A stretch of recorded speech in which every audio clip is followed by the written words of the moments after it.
సింగనగర్ ప్రజల ఆరోగ్యాలతో చెలగాటమాడుతున్న డంపింగ్ యార్డ్ని తొలగించాలని చెప్పి 20 సంవత్సరాలుగా సాగించిన పోరాటం చివరకు ఎట్టకేలకు విజయం సాధించింది.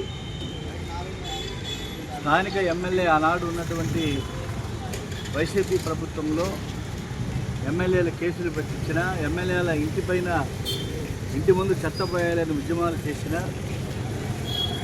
సింగనగర్ బంద్కు పిలిపించిన, వివిధ రూపాలలో మా ఉద్యమాలు, ప్రజా ఉద్యమాలు విజయవంతమైనవి.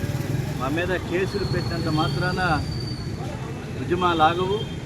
చివరకు చెత్తని తొలగించడం జరిగింది. రోజుకు 500 మెట్రిక్ టన్నుల చెత్తను ఆ ప్రాంతం నుంచి తొలగించి లక్షలాది టన్నుల చెత్తని ప్రజల ఆరోగ్యానికి బాటలు వేశారు. కాబట్టి ఈ పోరాటం ప్రజా పోరాటం, సిపిఐ పోరాట విజయం. ఈ పోరాటంలో పాల్గొన్నటువంటి ప్రతి ఒక్కరికి కూడా సిపిఐ తరఫున ధన్యవాదాలు తెలియజేస్తూ, గత 3 సంవత్సరాలుగా 5 సెక్షన్స్ పెట్టి ఈ కేసుని నడిపారు పోలీసు యంత్రాంగం.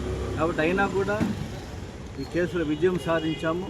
ఈ కేసుని సీనియర్ న్యాయవాది సాయి శంకర్ గారు దీన్ని డీల్ చేయడం జరిగింది. వారికి అసిస్టెంట్స్గా, వారి సహాయకులుగా జీవి రాజు, అలాగే